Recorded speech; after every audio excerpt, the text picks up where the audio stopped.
My question to you, sir, is if you were to win your race in Congress and become another version of a public servant, we'll talk about it, but already given quite a bit of your life to service. What would you do to defend masculine spaces? Yeah, I mean, I think that's hard from like the federal perspective for the federal government to come in, but I do think we need the equality to push back on things like the Equality Act that are just so radical that are trying to manipulate the actual definitions of what gender is, because I think there's a huge agenda there that's just trying to get more and more control over people's lives. Because if you can break down the family unit, you can break down language, then you can exert complete and total control over people. And that's what I think is at the heart of all this critical race theory, toxic masculinity, 1619. I think that's really all about control. So pushing back on all of that, I think we just have to be unapologetic about and not be bullied. And when people call us racist or they call us sexist or whatever they're going to throw at us, we just have to, know that that's coming and then present our case, present our arguments, and be unashamed about it. There's nothing wrong with having Boy Scouts be for Boy Scouts and Girl Scouts be for Girl Scouts. This has been common sense for generations. This is stuff that our grandparents would laugh at, that we're even having this debate, because they just, intuitively knew that this was the best way to educate. So I think conservatives need to get much better about defending our culture. And I think we're actually going to draw more people over to our side when we defend our culture and we just don't let it be assaulted by all these false narratives that are destroying our country. Indeed. Well, the narratives are literally specifically designed to destroy the country. They're designed to destroy all barriers. They're designed to destroy all identities, actually. And the notion that CRT has of two queer things, which is to blur the boundaries, to blur the distinctions, so that everybody becomes everything and therefore nobody is anything. And that is all part of breaking down the system of support that, builds strong families, strong communities, and strong nations. There's no question about that. And I see the Boy Scouts as an essential part of that. And that's why I do a lot of the work that I do in the Liminal Order. We're kind of like man scouts, kind of like give people a chance to build skills and community with people who share their common values. And it is certainly something that we believe is an antidote to what's happening. It's certainly not the only answer, but men getting together to build male spaces, to support each other in a masculine way, to come together and work as brothers, to increase their sovereignty. That's what we're all about in Liminal Order. And so when I hear video like yours and I read up on your positions and I hear these things you're saying right off the bat, man, it's very exciting to me to actually talk to a legitimate congressional candidate, somebody who could be serving in the House of Representatives, who understands the landscape, man. And like, we have just begun to talk, but I can already tell that we're going to see some of the things the same way. So let's keep going. Boy Scouts were a huge influence on you growing up.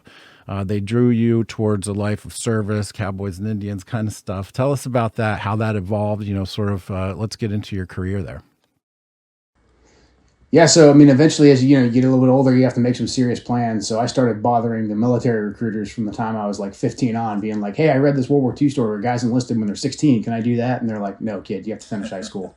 So, but around that same time, the Mogadishu Black Hawk Down incident happened in '93. I was 13 years old when that happened, and cable news was just becoming a thing. But that was really one of the big first televised, I think, military incursions that happened with the cable news network. The Gulf War happened a little bit before that, but that was like, hey, look at our smart bombs and how this all looks like a video game. Whereas Mogadishu there was a day-long brutal firefight where we lost 30 soldiers. Some of their bodies got drugged through the streets by these terrorists. And I was like, this is absolutely crazy. This is happening right now. We live back here in peace and enjoy America. But there's these guys who are just a little bit older than me that are out here, out there in Somalia fighting against terrorism, against evil. How do I go do that? And the recruiters were like, well, hey, those guys are Army Rangers. And if you enlist, you can go become an infantryman and then you can try out for a Ranger regiment. So when I was 18 years old, I did just that, enlisted in the Army as an infantryman and got a shot to try out for a Ranger regiment, ended up right there. And this is like 98 to 2001. Around 2001, I decided to try out for Special Forces. And so I was actually in Special Forces selection, the program they put you through to see if you can make it through the first step. That's when 9/11 happened. So that's kind of when the Army changed and the whole world changed. Yeah. How old are you? I'm 41. 41. Okay. So we're the same age, same generation. We're in high school together at the same time. So I understand how 9/11 was such a huge impact on me. It completely changed my life. I wasn't even in the military. I had been studying Latin America. And it was like the hot place, right? All through the 90s, we were Right. turning our attention towards the Americas. And right as we're wrapping up, I mean, 9/11 happened, and our instructor was like, well, that's the end of Latin America studies. And it's all going to be about the Middle East from now on. And it sure has been. So 9/11 happens. What do? You just shoot your hand straight up in the air? Yeah, pretty much. I mean, I was already in Special Forces selection. I mean, so I already kind of volunteered. Special Forces is kind of a long pipeline. It takes a while to become an actual Green Beret. So I had about a year and a half of training ahead of me. And in that time frame, so it's funny because in the 90s when you went in, there was a handful of guys that had tasted combat either in 93 in Mogadishu or these little incursions we had, the Gulf War, Panama, Grenada. So they were kind of like unicorns when I came in, seeing guys that had combat experience. And they all had this one shot at combat in their careers, essentially. And then 9/11 happened. So a bunch of us thought, like, hey, if you weren't on that first push that went into Afghanistan, man, you just missed the boat for the next 10, 20 years. Because it's funny to say now because we've been at war now constantly for 20 years. But at the time, I was stressed out because I was in the Special Forces qualification course, worried about passing. But at the same time, I'm like, did I just miss my generation's Panama or Grenada or whatever? So I eventually ended up in Iraq right after the invasion of Iraq, and quickly found out that I didn't miss the boat at all and that this thing was going to keep going for quite a while. So got to my first Special Forces team. They had just gotten back from the invasion of Iraq, and they were like, hey, rest assured, we're going back in like 2 months because this thing is just heating up. So I think some of the guys that had been around the block for a while kind of just intuitively knew that there was an insurgency brewing that we would have to attempt to take care of. An insurgency brewing is an understatement for sure. Right.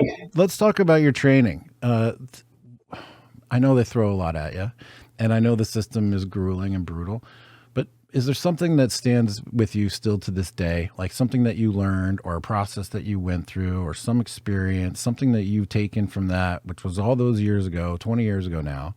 Is there something from that still informs the way that you handle your life, your business, your campaign, your family? Yeah, absolutely. So, like you said, in the special operations training, I think a lot of people think of doing very physical tasks. The guys running around with big, heavy backpacks on through the woods or running around with the boats and logs over their head and all that. And there's definitely a huge aspect of that. A lot of that's mental. You kind of figure out that, hey, this is going to suck. It's going to end at some point. I just need to put my head down and get it done.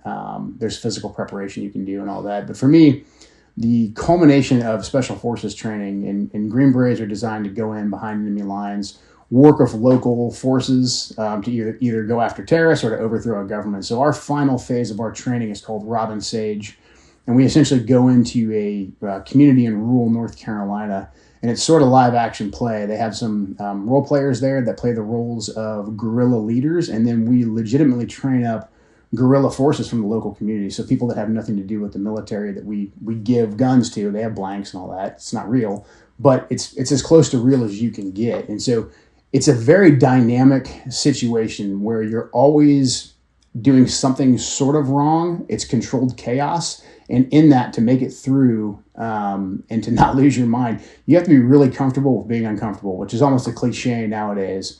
But it kind of gives you a really good crash course in the management of absolute chaos.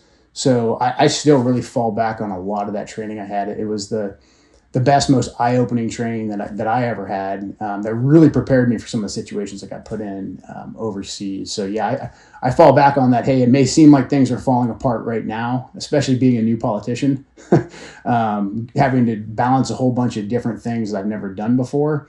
I'm lucky that I have something like Robin Sage and Special Forces training in my toolbox because this isn't the first time I've been like, okay, well, what do I do now? Intuitively, I just need to follow my gut and then make sure I'm covered in some of these areas. And the biggest thing is don't lose your head. So that's kind of some of the big takeaways I got.